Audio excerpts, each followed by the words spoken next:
everybody, and welcome to Geopolitical Trends. I'm so excited to be with you on this November 6th. Interesting topic. I'm going to be providing you some insights, some analysis about because I wrote extensively on this topic, also on the region. Mainly, it's going to be about Saudi Arabia and Jordan, why they made the decision they made regarding restricting their airspace for any missiles flying out of Yemen, but at the same time allowing their airspace for Israelis, jets, and so forth. So I'm going to provide you. We're not here to judge. We're not here to point fingers, as you all know. We're here to provide an objective assessment, okay? Just for you to have an understanding, a clear read, if you will, of the geopolitical landscape as to why certain countries make the decisions they make. So this way you put it in perspective. And of course, you reach your own conclusion for that. Before I do all this, like always, I'd like to extend my sincere thanks to all the channel's members, supporters, subscribers, that including you, if you are a subscriber of this channel. If not, please make sure to subscribe at this moment. I would greatly appreciate it. I want to give a shout out to new channel supporters. There are 4 new channel supporters. I'll start with Donald Hume. Thank you very much for becoming a channel supporter. Truly appreciate it. I also want to give a shout out to Daisy. Daisy, thank you so much. Another supporter by the name Lucy Rios. Thank you so much, Lucy. Truly appreciate your support. And the last person I want to give a shout out to is Scott Davis. Thank you very much, Scott, for becoming a channel support. Truly appreciate all of you guys. And by the way, just to give you a heads up for the members and supporters, I will be doing an exclusive Q&A for the members and supporters at the end of this month after I return from my overseas trip. And yes, I am leaving the country for a while. You're not going to probably hear from me for a while. Sometimes it's important to travel to certain parts of the world to see. I need to see with my own eyes certain aspects of whatever I'm covering when it comes down to geopolitics. This has always been a rule for me. I don't have to count on anybody else, but I have to sometimes to take the initiative and do it myself. So this is what I'm going to be doing. I will miss you, of course. And FYI, I will be doing another live stream tomorrow on the other channel for the last time before I take off, because my co-host is on leave, on sort of on honeymoon for now. And so this is what I'm going to be doing. I also want to give a shout out to the supporters who bought me coffee. By the way, guys, there are those who just put someone. I don't want to take it upon myself to disclose the name if you don't want me to disclose the name. So I'll give just a quick example. There is a Dr. Stan. That's all I'm going to say, because not the full name. Because all I see is someone. If I don't see your name, I'm assuming you don't want me to disclose that, and I respect that. So, but thank you all for those who bought me coffee. Thank you so much, and I hope one day in real life to have a chance to sit down with you for a cup of coffee. So, all right, let's get into our topic here, because we need to ask the 2 main questions. What is the reason? What is the reason why Saudis and the Jordanians made the decision or announced this statement? And second, what is this all about, given the timing of what really taking place in the Middle East? So it's just a matter of understanding. And by the way, before I forget, I'm seeing Marianne from Canada, Vancouver. Please type in where you are joining me from. I really like to see what parts. I saw yesterday somebody from the Caribbean. Thank you so much for being here. Someone else was from South Africa. So I truly appreciate if you can type in where you are joining me from. Bonjour à toi, Phil. Phil, bonjour means hi. How are you? It's from Ottawa. So thank you, Phil. Also, Locio from Montreal. Good to see you, Locio, as always. Yeah, if you will be kind and just type it when you get a chance to do so. So we'll get in. Mohammed Sinwari from Canada. Good to see you. Beba from Dominican Republic. Good to see you. Time now 9. Francis from India. So good to see you here. MR Bat 00 from Australia. Good to see you. Truly, I enjoyed having seen you guys from. Here's Quebec. someone else from Quebec. Why it's not showing up here? Okay, it disappeared. That's odd. Anyway, it'll come. Langley, Virginia. Jason, good to see you from here, the US. Jack, good to see you from London. Hope all is well, Jack. So, and I have my fellow Texan here. So good to see you, Nezzy. Pleasure having you all here. Somalia, look at that, guys. Maxim, Somalia. So, oh, I see someone from Sweden. You know, I miss Stockholm, I must admit, but that was back then, 80, 86, 87. Made the trip back then. So anyway, let's. Oh, Malaysia. There is Malaysia here. Good to see you, Wong Ki. Also from Manila, Philippines. Babko, good to see you. New Zealand. Wow. John, good to see you, John. And I see someone from France. There we go. Show it. Yeah, Omega. Yeah, hello from France. Corsica. Good to see you. Nice. Nice, a city in France, guys. That's what it is. For those who might not know. Wow, California, Minor. Good to see you, Minor. California. Marie, Quebec. There we go. All right, guys. Let's. The last one I'm gonna mention here is Atlanta. Where is Atlanta? No, not this one, Jack Robert. There, London, and right there, Atlanta Alley. Okay. All right. Let's get into our topic. So as I mentioned, and I'm going to provide you my own assessment based on my research that I conducted over the years, based on the region and so forth. So here is what happened. And you have to put this within the context of what's coming up. And what's coming up is that there will be a meeting coming up next weekend, the weekend at least, in Saudi Arabia. And the meeting will be of the Arab League.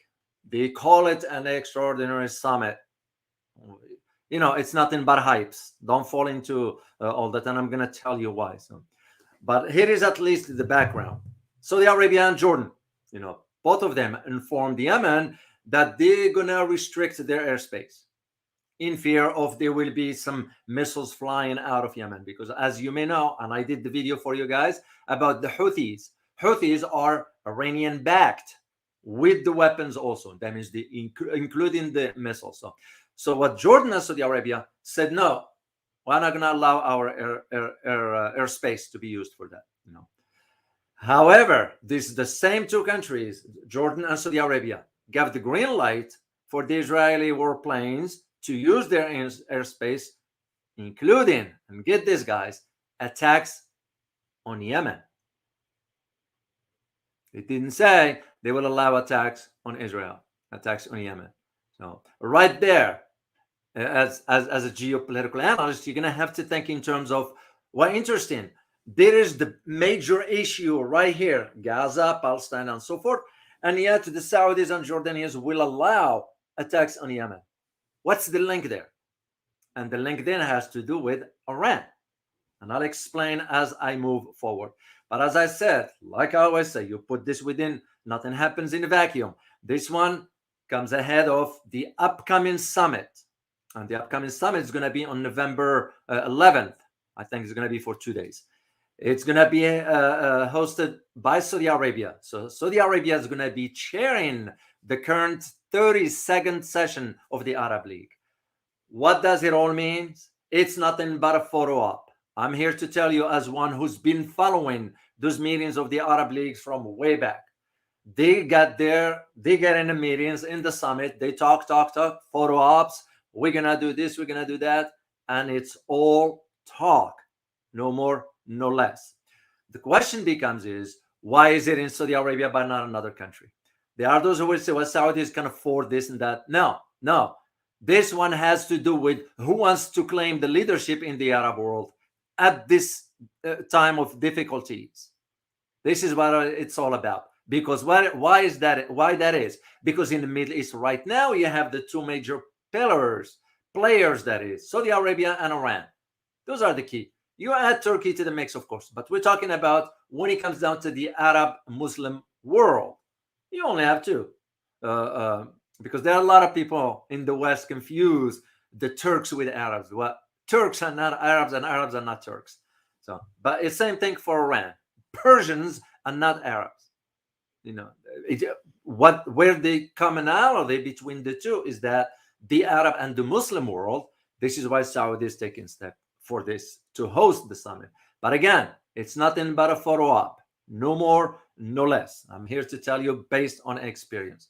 Of course, you're gonna read or hear that it's a gathering, pivotal, very important gathering in response to the ongoing Israel-Hamas conflict and a dire humanitarian situation. Well, wait a minute. If you are to just talk, why don't you act? Watch what a man does, not what he says. So I'll apply this to them. We're not talking about war here, guys. I know some misunderstood my statements that I'm advocating for war. No. It's far from reality and the last thing I will ever advocate for. Sometimes there are conditions under which you have to meet strength with strength. No, but it's always preferably peaceful means are always better. That's my argument. I still hold that. It's just sometimes people misunderstood. They don't read well my kind of comments when I do say something. No, it's not advocating for this. When I say all Arabs do is talk, I'm not saying that they need to go and start fighting Israel. No, that's not what I'm advocating for. What I'm saying is they cannot just be just all about talks. In other words, if you have the means by which to influence the direction, in the case of the countries in the Middle East, they have the means to oil, for example, which is exactly what Qatar is saying right now, and they might even be doing that by limiting the flow of oil into that direction. Same thing Turkey said. That's what I'm saying. Yeah, Arab countries hold a lot of weapons and so forth. What for? I don't know. Go figure. But in this country, in this case, for Saudi Arabia and Jordan, this is not about Palestine. This is not about the Arab world. It is about the monarchy's survival. Period. I'm telling you this based on experience and knowledge on the ground, because we worked with, when I was in Washington, D.C., we were close up to the hierarchy of those countries and so forth. So we were aware of their situations. What I found very troubling also at the same time is that there is another country that will go that path of supporting the ties with Israel, and that one is United Arab Emirates. United Arab Emirates is also concerned about its own domestic agenda per se. And why the concern for all those countries? Because they are minority Shiites living in those countries. So they are especially Saudi Arabia. There's the fear. And I'm going to get into this as to why that is. And so I want you to keep an open mind when you hear the assessments I'm going to provide you, mainly about Saudi Arabia and Jordan, but I'm going to focus on Saudi Arabia because Saudis will play a far bigger role than Jordan. Yes, Jordan, during the time of King Hussein, the current king's father, made the argument, because some of them were, if you look at history, you look at the map back then, they all were Jordan, Syria, Lebanon, Palestine, they all were in one. It's the British that carved out all this. Of course, British were clueless as to the historical and societal, linguistic, religious diversities and so forth. They didn't understand all those dynamics. All they looked at were nothing but borders. So that's how the Brits approached it at that time. And this is where that difference is, that I need you to understand and place this within the context of why the Saudis and the Jordanians made or issued the statement they issued about that one. So in the case of, just to go back quickly here to United Arab Emirates, because United Arab Emirates, a country that plays It reminds me of India. It just goes with wherever the wind is blowing. Yes, of course, I am not denying this. Of course, they have to look for their own interests. But if you think, you look at the history, if you look in the history and see where they ever stood their ground firmly, in other words, they took a stand on something. So in this case, for the United Arab Emirates, you look at them both planning to continue their diplomatic and economic rapprochement, meaning proximity, closeness per se, partnership, if you will, with Israel, despite the surging opposition in the Arab and Muslim world regarding the Israeli military actions. And once again, guys, I can't stress this enough. Separate the people, the Jewish people, from the Israeli government. Two separate things. I'm sure whatever country you are watching me from, you notice that in your own government, the people, your fellow citizens are thinking somehow differently than your government. Same arguments can be applied here. What I need you to understand in the case now of the United Arab Emirates and Saudi Arabia is the survival of the monarchies. And this is the same key arguments of what I'm going to base everything on when it comes down to Jordan and Saudi Arabia. So, and again, this one here, guys, is based on the analysis that I did in both all my writings about the Middle East. This is a picture of King Abdullah here on the left, and this is MBS, Mohammed bin Salman, the crown prince, the de facto leader. And like I said last time, in the West, don't be fooled by at least to me, as one who was in Washington, there are a lot of concerns about this guy here. That's why I can say, and I feel comfortable saying it, it's my own opinion. He's not going to make it long term. I could be wrong, but to me, I'm seeing where the thinking is in Washington, because the thinking in Washington is we're going to be dealing with this guy for the next 5 decades, 6 decades. And we're already seeing pivoting to playing both sides. Yes, Saudi Arabia did say to the US, if you don't stop Israel, we will step in. And I did comment on this, and it happened. At the same time, like I mentioned, you always put everything in its rightful context. Saudis did not want to miss the opportunity to demonstrate to the Arab and Muslim world that we still play the leadership in the Muslim world. I question the Saudis' leadership, under what authority that leadership was granted to the Saudis to begin with. Just because Saudi Arabia has the two most holy sites in the Muslim world, Mecca and Medina, it doesn't mean they're going to have to become the leader of the Muslim world. As a matter of fact, the majority of other countries do not subscribe to that notion. So could it be the Saudis had to calculate that they need to do this? That's one. Second one, could it be that also the crown prince, who most likely will become a king once his dad passes away, wants to pave the way from the get-go? There are already tensions inside the royal family, to my knowledge, and I disclosed it in my book about the Saudi book. The 2,000 plus princes all of them have their own allegiances and alliances and tribes and so forth. So there is an internal dynamics. Doesn't come to the surface, of course. Those are internal royal squabbling. We're not going to know about this. But that is the reason why a statement like that will be made. So for the prince to pave the way, because how could we all forget what happened to Jamal Khashoggi? And again, you call a spade a spade. Truth matters. There are those who do not like to hear. I'm sure they're not going to like me saying this inside Saudi Arabia. Well, too bad. It's the truth because it happened. And this is where the challenge that I see coming. In the case of Jordan, like I said yesterday, I think, or the day before, King Jordan, King Abdullah, is thinking in terms of his son. He has to make sure the path is paved, no issues for the succession. No. Now, I can't get into whether it's the right or not. I ain't my business. I don't care. Monarchy to me, it's nothing. Just you look at in Britain, for example, and in Jordan, Saudi Arabia, Morocco, it's a different type of monarchy in comparison to those in UK, in Belgium, for example, in Denmark, Sweden, I think, King Gustav, his son, I think, is taking over. It's separate. So, and I'm not gonna get into this because it ain't my problem. It's not an issue to me. I don't care.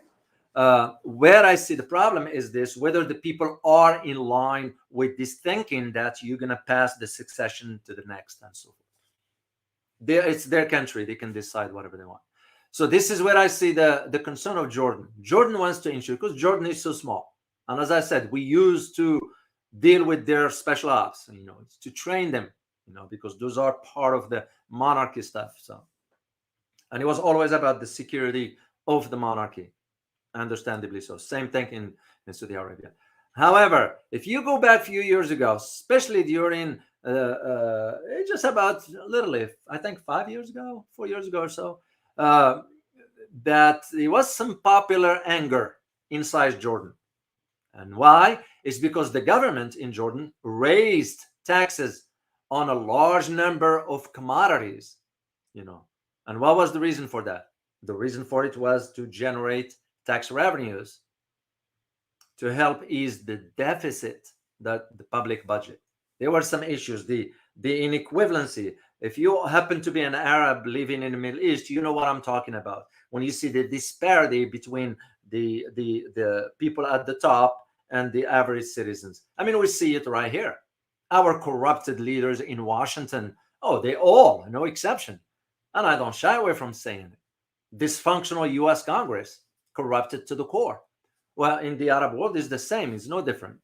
And what happened back then was the rise of prices of bread, gas, sodas, and cigarettes. Those are considered very important. Ask any Arab who lives in the Middle East about those 4 items, and he will tell you. And this increase has angered Jordanians to the point that they took to the streets. Well, the monarchies live in a lavish lifestyle, and the average citizen has to struggle. The optics of it is not good, because if you look at history, what happened? Can anybody tell me what happened back in France? What am I referring to here?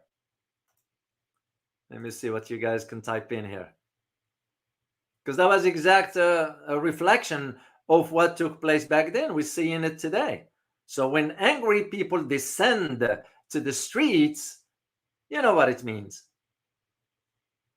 So, and I know it takes a while, la guillotine, but it was something before that took place in France, because that really changed the course of history when it comes down to, you're absolutely correct, David K. The French Revolution. You can't ignore that. And you can ignore it for a simple fact that it was the same circumstances back then in comparison to today, except the circumstances are in a different time. So this is what I'm referring to here, is the idea of understanding when that anger spilled to the street, the monarchy had to think twice about that. So, and this was in line at that time with what took place in Egypt, in Sudan, in Iran, and of course Jordan, and even, and here is the key, even in certain areas in Saudi Arabia. And all it means, as an analyst, you're going to have to think about, what does all this mean? Well, it may basically suggest that the masses are no longer willing to pay or to stay silent. That's what it means. And usually regimes in the Middle East or the Gulf, and they tend to pay close attention to that. This is why maintaining the public order through stipends, through whatever means to keep everybody quiet and calm, it's to their benefit. So, because the fear has always been in this guy, is the change from within.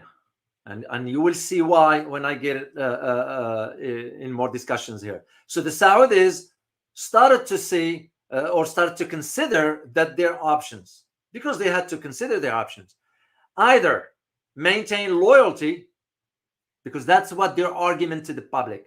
Either you maintain your loyalty to the royal family, who abuse its power and spend the country's oil wealth lavishly, okay? Or you take to the streets and force change, regardless of how dangerous it may be. And this is exactly what happened in Egypt. We were side blinded. As a matter of fact, CIA didn't even know about what about to happen in Tahrir Square in Cairo. Whoever thought? And they ousted Hosni Mubarak at that time. Out. So this is what some countries in the region are fearing, concerned about. So, but this is a much bigger picture. This is not about Palestine, as I said earlier. For Jordan and Saudi Arabia to go ahead and make this decision, it's reflected to a much bigger issue, a geopolitical one to be precise, and mainly has to do with one country, and that country is Iran. The dynamics in the Middle East have changed now. With US decline, actually most of the Arab countries are moving away from the US.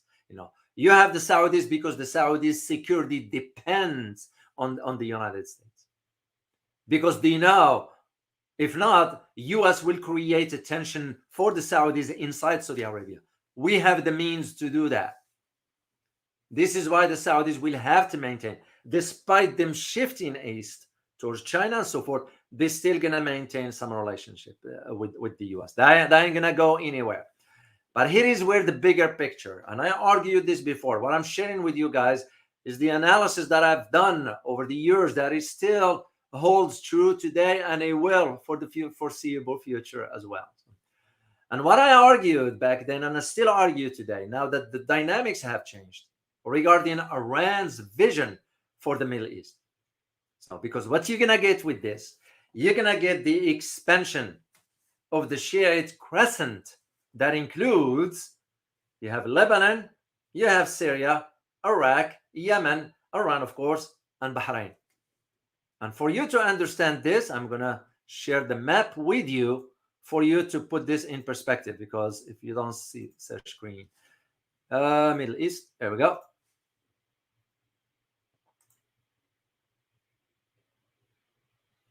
Okay, let me make this bigger for you guys.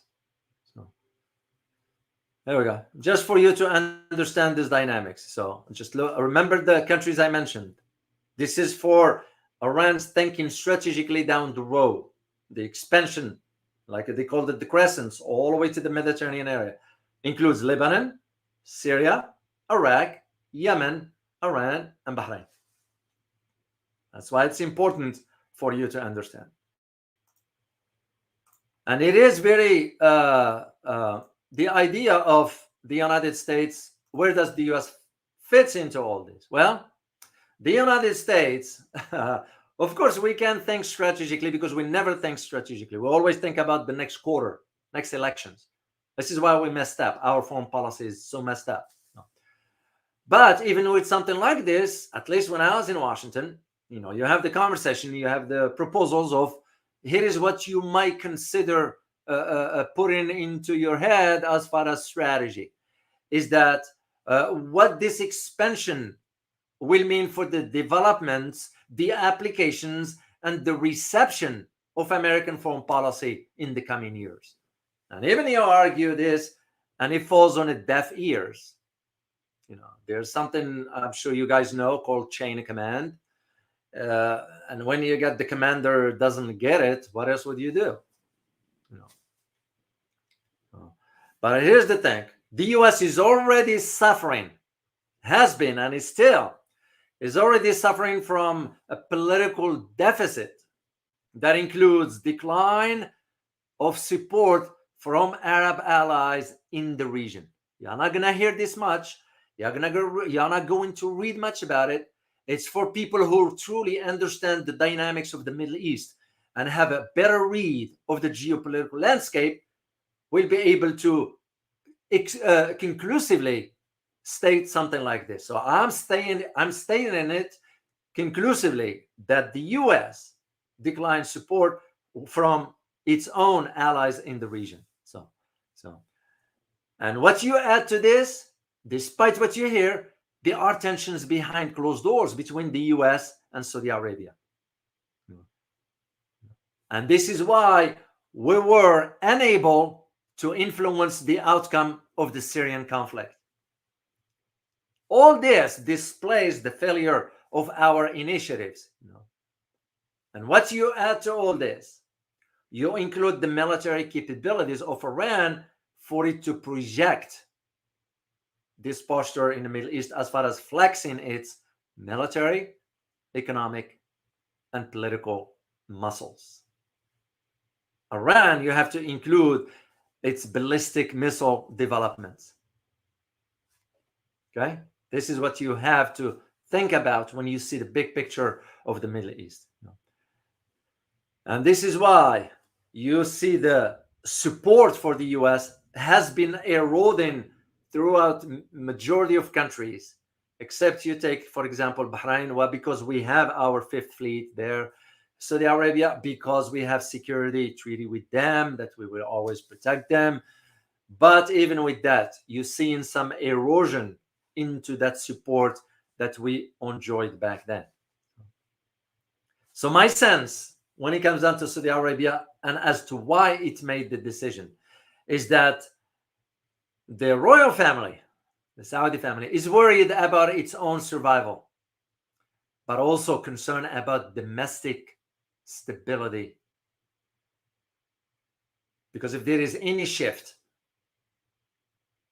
it's going to create problems. And this is why you're seeing shifting in the debate and the conversation and diverting the attention could be a good strategy that the monarchy is using. The same arguments can be made for Jordan. Ask any average Jordanian what his or her opinion, and you'll get a different outcome. Where I see, as I argued in the, and by the way, for those who wants to have access to the book, guys, you can just here is, I'm going to show it for you here. Just sign up for this free, and you upload electronically a copy of my book. Yeah, and I share the knowledge with the publisher. It's my own book now, my own rights. The royalties are mine, and I share it with you because that's how. So if you can sign up, and you will enjoy reading the book. So, and I detail most of the stuff I'm talking about. So, like I said, the idea of this shifting conversation. This is the reason why you, as I always say, the Palestinian cause. It's a perfect opportunity to divert the tensions from the failure of the domestic policies in many Arab countries. It's a strategy that's been used, nothing new. But for those who understand the Arab world, you will know, or you know what I am talking about here. Because here's the thing, and I'm going to give you a scenario here. This is not, it's a hypothetical, but it's still the possibility of it could. It was about this close to happen, and the Saudis shut it down with money. That's why they poured in billions of dollars during the Arab Spring. And the argument is this: if the people of Riyadh, which is the capital, Jeddah, Dammam, Khobar, and Qatif, those are major cities in Saudi Arabia, among others, were to unravel, and if you combine this with the ongoing issues regarding the Shia Eastern province in Saudi Arabia, which is in the southeastern part, where the oil is, things could quickly sort of take a different turn. The monarchy will not want to be dealing with that. Because in that case, despite, yes, there is now diplomatic ties have been reestablished between Iran and Saudi Arabia. Of course, now things might be slightly different. But if the opportunity presented itself there, countries will jump on it. That's just the norm when it comes down to geopolitics. Strategic interest, strategic or national strategic interests matter. So what you look at in this case like this, hypothetically, if the people in Riyadh, Jeddah, Dammam, Khobar, and Qatif, in addition to the Shiite in the southeastern part, what you're looking at, which country is going to benefit from this? Can anybody tell me? Which country do you think will benefit from this? So I'll wait till you guys type in your answer there, and I'm gonna keep going here. So let me see, because sometimes it might show up here.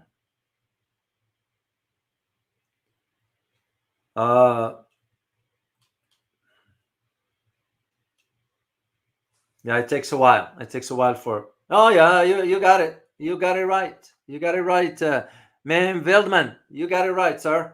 It's Iran, and this is not Lula. You got it also right. I'm sorry. Yeah, Murphy, you got it right. Uh, yeah, what I meant, benefiting from the chaos in Saudi Arabia. Which country in the region will benefit from that? Most likely to benefit. Yeah, you guys got it. Emancipator, you got it right. Is Iran. And this is nothing sort of vengeful against the Saudis. No, it's just a matter of strategic interest, no more, no less. No, that's normal. If you reverse the roles, Saudis will benefit from that as well. So, because this will pave the way for example, Iran to increase its influence not only in areas where majority Shiite lives, like Iran, like Yemen, like Syria, Lebanon, of course, but I further start working towards the Gulf states. Because remember, there are minority Shiites in Bahrain, there are minority Shiites in Kuwait, in the United Arab Emirates, and even some in Qatar, to my knowledge, but very, very minimum there. But Bahrain and Kuwait, it has minority Shiites there that it's sizable per se. So the way you look at all this within the statement to tie it back to why Jordan and Saudi Arabia, and again, you look more for Saudi Arabia than you look for Jordan, because the size of Saudi Arabia in comparison to Jordan, the impact of Saudi Arabia in comparison to Jordan when it comes down to oil, for example, it makes more sense. Yes, Jordan will have to do it because the proximity, because any which we're already dealing with as far as migration of Palestinians into Jordan. Jordan cannot absorb that kind of stuff. It's the same thing that happens in Ukraine when Europeans were saying, well, we'll be okay with this and this. All of a sudden you find them, oh, we can't deal with that. Like Egypt already made it clear they will not be able to absorb the people from Gaza. You're looking at a 2 million, one of the most dense area in the world. 2 million people living in such a small square footage. So, what you need to put into consideration in this is the shifting geopolitical landscape of the Middle East, because this is where you start to think about how countries behave. And I'll give you the example of Saudi Arabia and United States, because each one of them now is going to have to reorient its policy. Well, for the Saudis, we'll have to think about their foreign policy in terms of the domestic issues. For us, it has to do with our foreign policy that is ill-conceived, is broken, is ambiguous, but not because of our domestic issues, but the changes on the system, on the global system that is moving from a unipolar into a multipolar. So you can just see from different orientations, different directions. Saudis will have to look at it from one end, the Americans will have to look at it from another. So as a matter of fact, as one who did a lot of analysis about this, Saudis already had begun its process by shifting away from the United States towards China. And this is nothing new. I told you guys this before so many times. I just want to make sure you understand what does it mean. And it shifts to China for two main reasons. One is that Saudi Arabia realizes that oil production in the US is going up because we had the shale going up. So which means what? There will be less demands from oil from Saudi Arabia because we buy a lot of oil from Saudis. Which means what? That the Saudis will have so much, well, we may as well find the market now. We're not going to wait for the Americans. And second, the shift of wealth from the West to the East in the wake of China's economic preeminence that is presenting a major, huge economic opportunities for Saudi Arabia that is considering to benefit from. Those are the two main reasons. Like I always say, when you look at geopolitics, think of economics as well, finance, all of them they tied, energy, all of them they tied. So now this is from Saudi Arabia's end. From the U.S. is we are politically handicapped to do anything in the Middle East anymore. You know, so because why? We have a broken system here. We have a corrupted Congress, and policymakers are marred into some sort of political infighting, you know, because we suffer from leadership deficiencies or crisis. There are no leaders. Those who are running now for president, well, you get to be, if you are an American, for example, you're an American watching this. If you are, you're going to have to think about, do you really see a leadership in those people running? You get to be out of your mind to vote for somebody like that. That doesn't mean there are not. There are some good leaders out there, but I don't think so. They want to step into, because it's the system is corrupted. Till you take down the system and rebuild it, I don't see anything change. So the leadership crisis is known. This is why we are behaving the way we're behaving. And what does it mean? As a geopolitical analyst, I'm going to tell you, is sending a global message how chaotic the situation is in the United States. And this is why the current thinking in Riyadh, in Saudi Arabia, is to keep the United States as a backup plan when the survival of the monarchy is under threat. That is the reason now you know why we maintain the relationship, or why the Saudis maintain the relationship the way it does. This is what's important for you guys to understand. So when you hear statements coming up, it's not coming up in a vacuum. There is some calculations that have to be made. Of course, it goes without saying how now the Palestinians and some other Arab countries is going to perceive that as a betrayal, because it is. Let's just say it the way it is. It's like I put on the thumbnail, a double standard. We support the Palestinian case, but we will undermine it. We support it here, but we will undermine it here. And again, you're going to have to be realistic in your assessment. When I say you, I'm referring to the countries here, Jordan and Saudi Arabia. When they're stating something like this, we're going to restrict our airspace from any missiles coming out of Yemen, but we will open our airspace for Israelis to hit Yemen.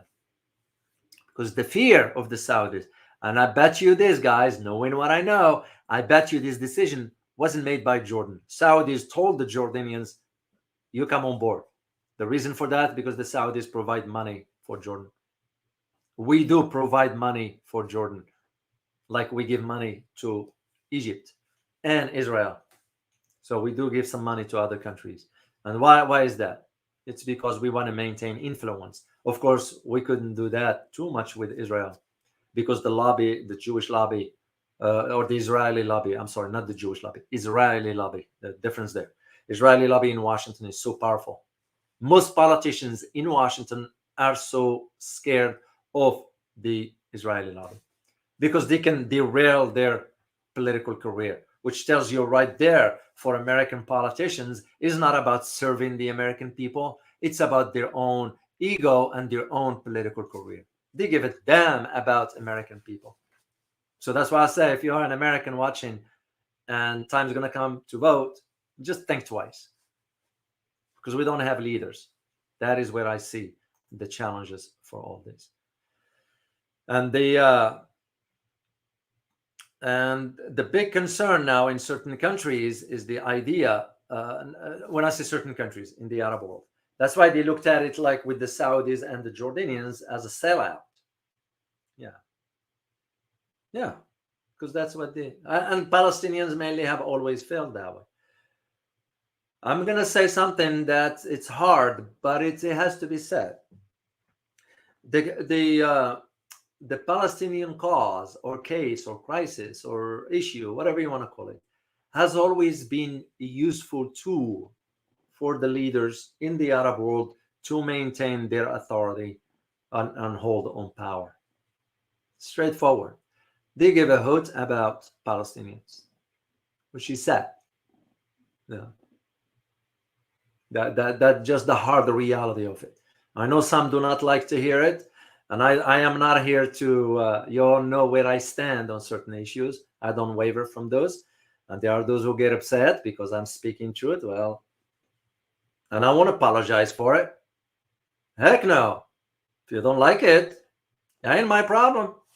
So, but the truth has to be told. So, but also you have to understand that the shifting alliances are a reaction to the shifting of the geopolitical landscape. And now it's even different on a different level, given what China just did when it brokered the deal between Saudi Arabia and Iran. That is a major one, because that was the joker card per se, or the wilder card that we were playing in the Middle East, maintaining that division. Well, guess what? That division doesn't exist anymore. China was able to broker that.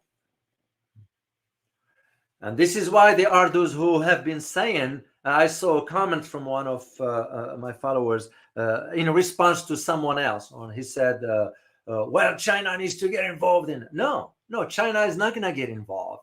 China thinks strategically. Well, what do you think? China, where it is today, did it happen overnight? China's been thinking about this some 30, 40 years ago, when they moved from agricultural setting of economy to much more industrialized. It took strategy. It took hard work. It didn't happen overnight. And I don't see them getting into this. Why entangle? Because it's entanglement. Why will they entangle themselves and end up having to fund their entanglement? Because this is exactly what we're doing. What are we getting for it? We, American people. Zero, nothing. Waste of our tax dollars. I have nothing against Ukraine. I have nothing against Israel. I have nothing against any country. But I have an issue with when my tax dollars are sent. Well, hold on a second. I got issues right here at home.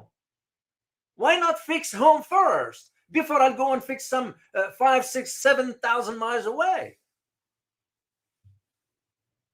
So China is wise enough to know, do I spend $100 billion on infrastructure, or do I spend $100 billion on conflict?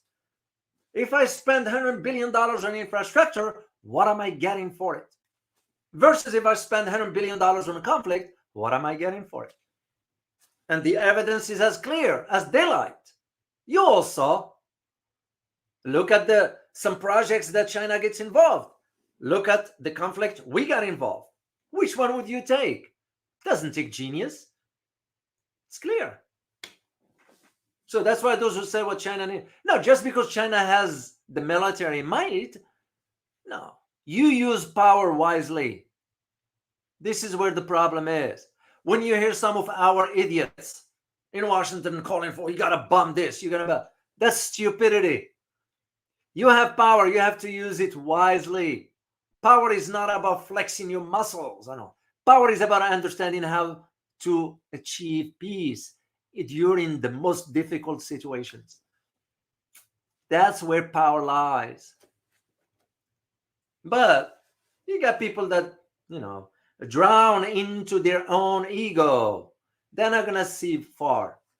They only look at the end of the nose, as they say in French. Il faut jamais regarder le bout du nez. Don't ever look at the end of your nose. Look very far. We don't have that because we don't have vision. Simple as that. Now, China did one thing. Beside the ships that went in, which usually are part of escorting its own energy and order, but China also quietly flexing muscles one step at a time. Because if you understand the nature of the warship sent, you'll get an idea. Yeah, but that's not what I'm talking about. What I'm talking about is the idea of the map that China showed. It has to do with Beidou. Didn't show Israel in. Once again, that's China's settled message. It's settled. Doesn't need to flex its military. No, no, no. Do it quietly, nicely. And if only people pay attention to that. And yet in the Western, they don't report much about it, because Google, as you know, is the backdoor of the US government. So you look at just the way how things have become here in so-called democracy. It's very problematic. Very, very, very problematic. No.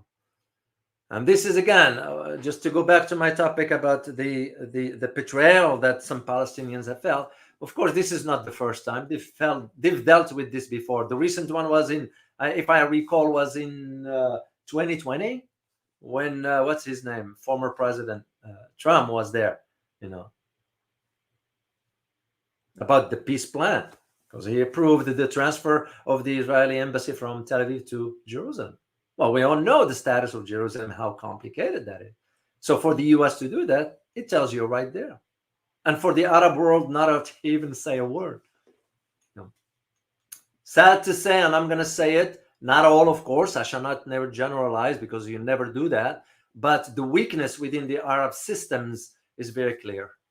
So it's very, very, very clear. And I don't shy away from saying that. So.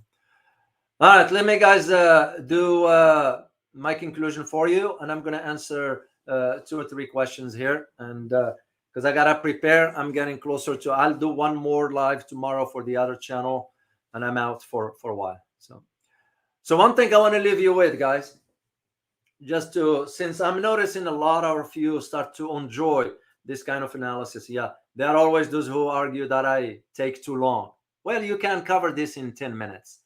Come on, guys, be realistic a little bit. And I'm sorry, there's nothing I can do about this, because I am not going to give you halfway information. Either I give you the whole information or not. Simple as that. So here's the thing. I want you to know one thing. Make no mistake.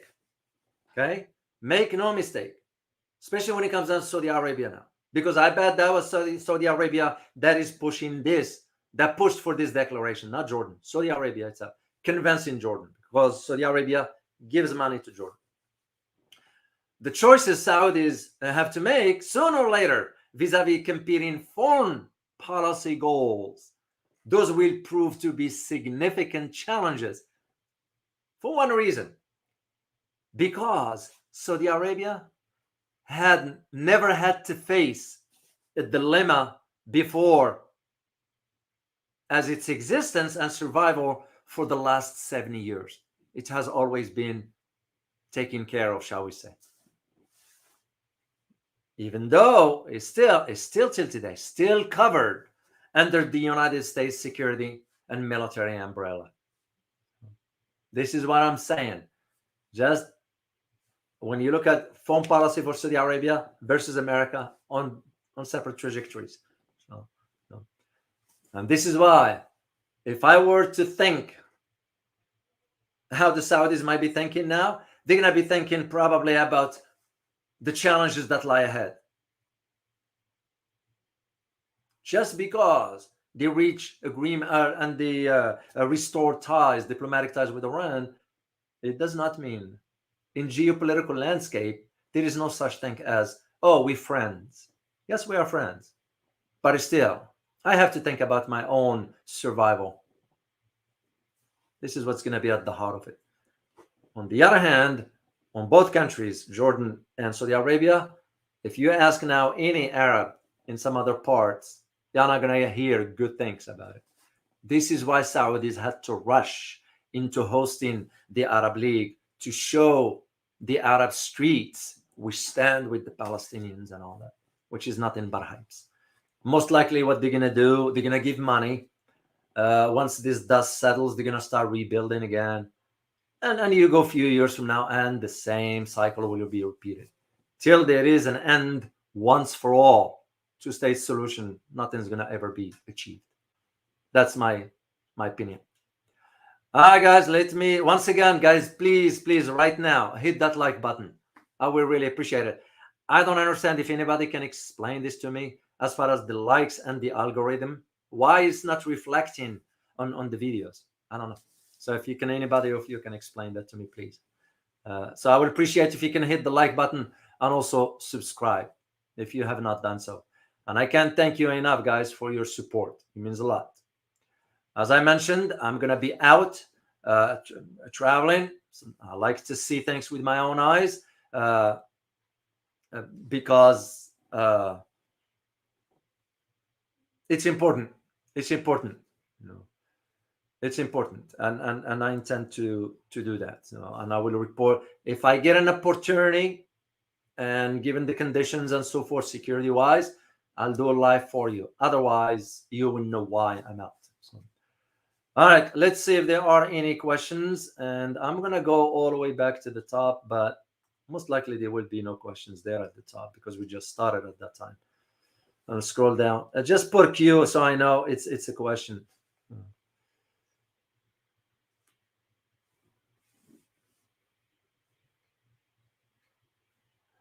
Oh, I see. Dave Mosso, please address Obama $162 billion blackmail payments to Iran because of the fake death of. No, I can't address that stuff. It's too sensitive, and I'm still under the law. I'm bound by certain laws. I can't discuss that. I'm sorry.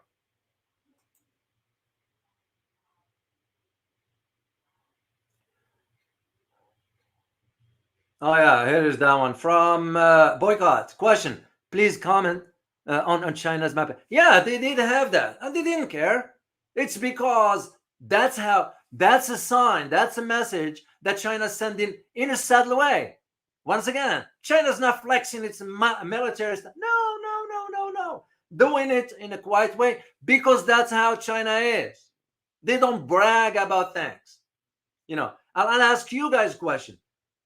Did any of you hear recently about China getting closer to doing the 3 nano for the chips? Do we hear about it? No. China's doing it quietly, which means what?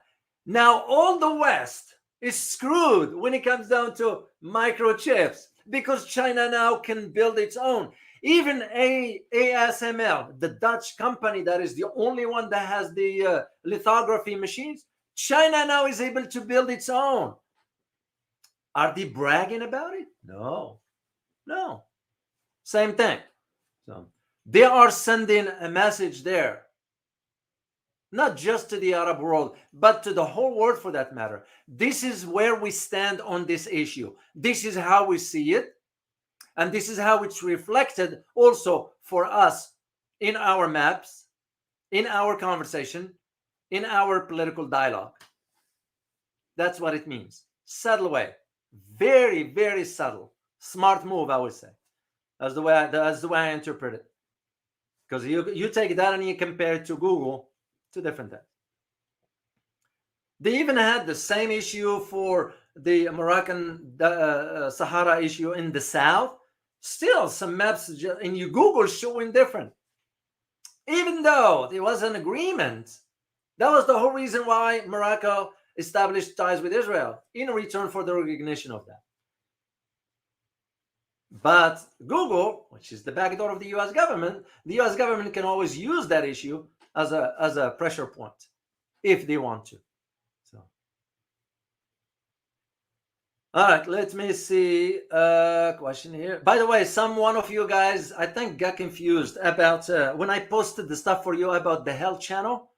No, the health channel is not done here on geopolitical. That was just sharing this with you if you are interested to learn about health issue. I do that on a health channel. I have a health channel, by the way, just for those who do not know, where I have a conversation with Dr. Stewart. He's well qualified to talk about the health issues. And that is the reason why, because I also wanted to share the knowledge with you regarding that. That's the only reason why I do it. So I'm going to put the link for you guys here, and you can check it. I'm going to have, as a matter of fact, a conversation tonight before I travel.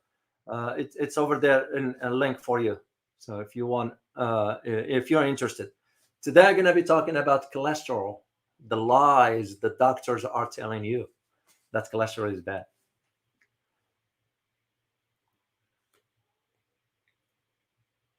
Okay. I saw some question here. I'm sorry, the question is not complete. So can China send aid directly to Gaza without? So I can assume thinking for you because it's not clear to me. And once again, before I forget, the members and supporters, make sure to join me at the end of the month. I will post it for you. I should be back by then. Then we'll set up. That's what I do, just Q&A, and just we get to know each other a little bit better. Oh man, who's this guy here? Oh, why? Yeah, that's not a nice language, man. Yeah. Please refrain from this one here. I would appreciate it. No need for that language, guys. I'll really appreciate it. There's something called civility. Okay, I would not allow my platform to be used for that kind of stuff. So I'm gonna let it go this time. What's your name? Mr. Rahman. So I will appreciate it. So this will be the last time. Thank you, sir. Boycott, that's the same question, I think. Yeah, we answered that one regarding the map. Oh, Lemon, I want to say thank you. Thank you, Lemon. Appreciate your super sticker. Thank you so much. And yeah, guys, it means a lot. I want you to know I don't take it for granted. So I thank you for that.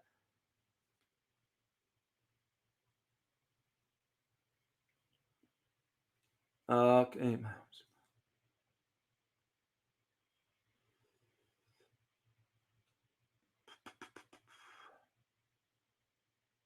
All right, this is a good question here from Jack. Hamas turning to Iran. Does GCC and Saudis see more nations moving away from them, causing more self-isolation? Iran alliance network stronger than Saudi. That's for sure. This is why I said what I said about the crescent, the Shia crescent. But its objective is not a religious one, it's a political one, because the influence within the Middle East. Now it's in the open. You get two major players, Saudi Arabia and Iran. They can, of course, work together to move the Middle East forward, but you have one that is a client of the US, you have another one that is client of China. You can see that tag of war is going to be behind the scenes. And the GCC countries, like, for example, Qatar tends to stand alone. This is why the three countries, Bahrain, United Arab Emirates, and Saudi Arabia, attacked Qatar a few years ago for the boycott and all that. Shame on them. Why? Because, of course, Qatar is wealthy, but Qatar also is smart. They know how to navigate. Politically speaking, they stand their ground when it matters. So, and the other concern in the GCC Gulf, because the Shia minority is there, mainly for Saudi Arabia. Mark my word on it. Saudis are more concerned than anything else is about their southeastern part of the country, where the majority Shia lives. That's where they're concerned. So yeah, you will. This is why, again, the reason why they decided to launch the invitation for the Arab League is to show we're still the leader of the Arab world. But most Arab world doesn't buy it. Most of the Muslim world doesn't buy it, of course, because you have Mecca and Medina, which to me, just because you have a building doesn't give you a leadership role. That's the way I quantify it. So,